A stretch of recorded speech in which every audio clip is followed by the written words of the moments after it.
Alhamdulillah, pada subuh hari ini kita bisa melanjutkan kembali pembahasan kita berkenaan dengan surah-surah yang ada di dalam Al-Quranul Karim. Al-Khamis wal Arba'un min suwalil Quran, Suratul Jasiyah. Surah yang ke-45 daripada surah-surah yang ada di dalam Al-Quranul Karim, yaitu surah yang bernama Al-Jasiyah. Ini surah Makkiyatun, diturunkan oleh Allah Subhanahu wa Ta'ala kepada baginda Rasulullah sallallahu alaihi wasallam sebelum hijrah dari Mekah ke Madinah. Wa ayatuha, dan ayat-ayatnya berjumlah 37 ayat. Ma makna al-jathiyah? Al-jathiyah itu artinya adalah bertekuk lutut dalam keadaan mengandalkan lutut dan jari-jari kaki. Itu namanya duduk al-jathiyah. Duduknya orang-orang yang gelisah, yang sedang menantikan sesuatu yang akan diputuskan kepada mereka. Demikian ini sudah disampaikan oleh Allah Subhanahu wa Ta'ala di dalam Al-Quranul Karim. Wa qala Allah Ta'ala fi Quranil Karim, wa tara kulla ummatin jathiyah, dan engkau lihat pada hari kiamat itu tiap-tiap umat akan duduk bertekuk lutut. Kullu ummatin tud'a ila kitabiha, tiap-tiap umat dipanggil satu persatu kepada kitabnya, kepada catatan amal baik dan buruknya. Al-yawma tujzawna ma kuntum ta'malun, pada hari itu dibalaslah kalian sesuatu yang pernah kalian lakukan selama hidup di dalam dunia. Jadi bertekuk lutut itu ditemui oleh orang-orang yang akan dihisab oleh Allah Subhanahu wa Ta'ala, dan akan diperlihatkan kepada dirinya pada catatan amal perbuatan yang pernah dilakukannya selama hidup di dunia. Sambil menunggu giliran, menunggu antrian untuk dihisab itu, semua kita ini akan duduk dalam keadaan bertekuk lutut. Wa qala Allah Ta'ala fi Quranil Karim, haza kitabuna yantiqu alaikum bil haqq. Ujar Allah, ini catatan yang ada pada engkau dan yang ada pada kami. Dan ini catatan akan bersaksi, bertutur kata dengan benar. Inna kunna nastansikhu ma kuntum ta'amalun, bahwasanya kami telah menyuruh malaikat untuk menulis sesuatu yang kalian perbuat dahulu di dalam dunia. Nah, semua itu akan diperlihatkan kepada kita. Tingkah laku dan perbuatan kita selama hidup di dunia, semua akan terlihat jelas secara detail mulai sejak kita balik sampai akhir hayat kita. Dan Allah akan menanyakan semuanya secara jelas, dan pada saat itu kita dalam keadaan posisi duduk bertekuk lutut. Qala Salman Al-Farisi, inna fil yawmal qiyamah la sya'atan hiya arsu sinin yakhirun nasu bihajusatan ala rukabihim hatta inna Ibrahim alaihi wassalam la yunadi la as'aluka yawma illa nafsi. Fi riwayatin wa kazalika Isa alaihi wassalam yaqul la as'aluka al-yawma illa nafsi la as'aluka Maryam allati waladatni. Berkata Salman Al-Farisi, sesungguhnya pada hari kiamat itu ada saat atau masa yang lamanya 10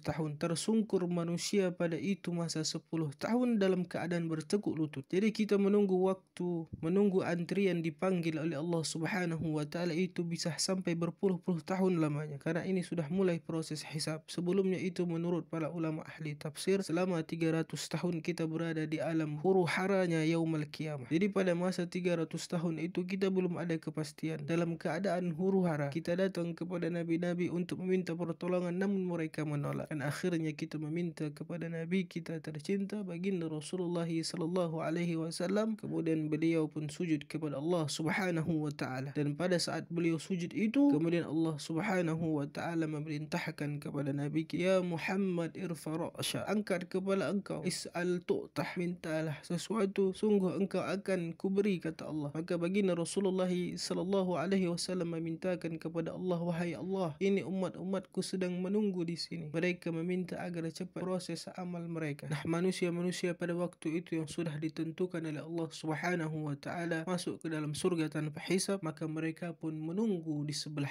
kanan. Dan kemudian manusia yang dihisab seperti kita ini akan menunggu giliran masing-masing sambil dalam keadaan bertekuk lutut selama 10 tahun. Sehingga Nabi Ibrahim pun berkata pada waktu itu, aku tidak minta kepada engkau ya Allah pada hari ini melainkan hanya untuk diriku sendiri. Pada satu riwayat yang lain, Nabi Isa pun berkata, ya Allah, aku tidak meminta kepada engkau pada hari ini melainkan hanya untuk diriku, dan aku tidak memintakan kepada engkau akan Maryam yang melahirkanku, daripada dahsyatnya itu huru hara hari kiamat. Al-Mu'az bin Jabal radhiyallahu anhu, wa ala nabiyyina sallallahu alaihi wasallam, yaqala Allah Ta'ala, ya malaikati akimu ibadi syukufan ala adrafi anaminihim fil hisab. Daripada Mu'az bin Jabal bahawa Nabi sallallahu alaihi wasallam berkata, Allah Subhanahu wa Ta'ala berfirman pada hari kiamat itu, ujar Allah, wahai malaikatku, dirikanlah hamba-hambaku itu, suruh mereka berbaris atas ujung kaki-kaki mereka, artinya duduk bertekuk lutut, bersaf-saf fil hisab, bersiap untuk dihisab bi suhaifatihim minal hasanat amsalul jibal. Di antara orang yang dihisab Allah ini ada orang yang dalam catatan amalnya itu mempunyai kebaikan seperti gunung-gunung besar. Fa yaqulullah tabaraka wa ta'ala, Allah subhanahu wa ta'ala berkata kepada orang yang sedang dihisab ini, ujar Allah, sallaita yawma kaza wa kaza, hai fulan, dalam catatan ini ada tertulis bahawa engkau pernah sembahyang pada jam sekian, detik sekian, hari sekian, tahun sekian di tempat ini. Yuqala fulanun shalla, tapi agar dikatakan orang engkau ini bahawa orang yang salat, niat engkau ini bukan salat karenaku, kata Allah, tapi agar dilihat orang bahawa engkau ini salat. Anallah la ilaha illa ana lid-dinul khalis, aku, kata Allah,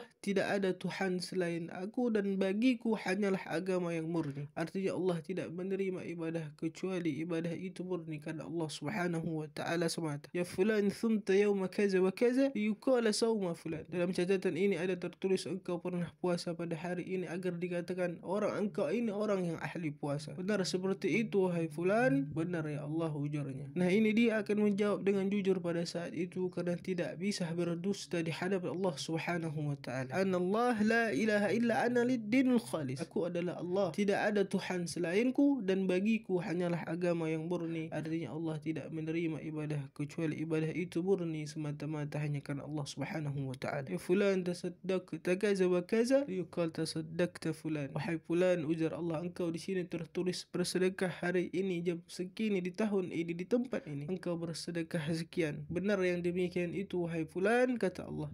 Benar ya Allah, tapi niat engkau bersedekah itu liyuqal, agar dikata orang tasaddaqta fulan, bahawa engkau ini ahli sedekah. Anallah la ilaha illa ana lid-dinul khalis, aku adalah Allah, tidak ada Tuhan selainku dan bagiku hanyalah agama yang murni. Artinya Allah tidak menerima ibadah kecuali ibadah itu murni karena Allah subhanahu wa ta'ala semata. Mahu tidak mahu kita akan mengakui semuanya itu karena pada saat itu Allah mengetahui apa-apa niat yang kita kerjakan selama hidup di dunia ini. Fama jala yumha syai'un ba'da syai' hatta tabqa suhaifatuhuma bihasyai, akhirnya senantiasa dihapus, gugur satu persatu amal ibadah yang kita kerjakan tanpa ada kita niatkan karena Allah subhanahu wa ta'ala. Waqala Nabi sallallahu alaihi wasallam, man ja'a ya'budullah la yusyriku bihi syai' yuqimus salah wa yutuz zakah wa yasumu ramadan wa yattaqil khaba'ir fa inna lahul jannah. Ujar Nabi kita, barang siapa datang menghadap kepada Allah, dia beribadah tanpa menyekutukan Allah, kemudian dia mendirikan salat, membayar zakat, puasa di bulan Ramadan, menjauhi dosa-dosa yang besar, maka baginya surga. Ujar Al-Imam Al-Ghazali dan para masyaikh lainnya mengatakan bahawa kita perlu juga belajar bersama-sama ada beberapa hal yang mesti kita hindari karena demikian itu bisa merusak, menggugurkan, meruntuhkan amal ibadah yang sudah kita kerjakan. Yang pertama, riddah, artinya adalah murtad. Walaupun selama hidup kita ini banyak mengerjakan amal ibadah, tapi suatu saat kita murtad maka runtuh seluruh amal ibadah itu. Nah, murtad ini bisa lewat perkataan yang kita tidak sadari, bisa lewat perbuatan atau lewat hati yang kita lakukan. Macam kita ini memperenteng sesuatu yang diagungkan oleh Allah subhanahu wa ta'ala. Macam kita ini melihat ayat-ayat Allah, potongan ayat Al-Quran, tertulis di situ ayat-ayat Allah di tempat sampah, di tempat kotor atau di bawah jalan, kemudian kita biarkan saja. Nah, ini khawatir. Seharusnya kita ambil, kita letakkan di tempat yang tinggi, kita selamatkan. Ada lagi contohnya perkataan atau perbuatan yang bisa membuatkan diri kita dikhawatirkan murtad, seperti kita meremehkan neraka. Allah cakap berlindunglah engkau kepadaku daripada siksa neraka, kemudian dia cakap biar aja, aku tidak takut, ujarnya. Nah, ini memperenteng, mengolok-olok Allah subhanahu wa ta'ala. Dan kemudian nifak, artinya memperbuat amal ibadah tujuannya karena manusia. Artinya kalau tak ada orang dia malas ibadah, kalau orang banyak rajin dia ibadah. Kemudian riak dalam beribadah tujuannya agar dihormati orang. At-takhlid, mencampur adukkan kebaikan dengan keburukan. Al-mannu, dalam hal bersedekah, memberikan sesuatu kepada orang selalu menyebut-nyebut pemberiannya itu, mengungkit-ungkit pemberiannya itu kepada orang yang diberi. Wal-aza, menyakiti orang, artinya kita memberi sambil menyakiti hati orang yang kita beri. An-nadamah, dia beribadah tapi menyesal. Contoh yang macam kita ini hendak pergi solat berjamaah ke masjid naik sepeda. Nah, selesai solat kita lihat sepeda kita hilang, dicuri orang. Aduh, kalau saja aku tidak pergi solat ke masjid berjamaah, pasti sepeda aku tidak hilang. Nah, ini menyesal dalam ibadah. Dan yang terakhir, al-ujub, merasa setiap perbuatan yang bisa dilakukannya itu karena jasa dan kemampuan dan tenaga kehebatan dirinya sendiri, bukan daripada anugerah Allah subhanahu wa ta'ala. Demikianlah, mudahan kita bisa berjumpa kembali. Allahumma ja'al akhir kalamina fi في أجالنا. لا إله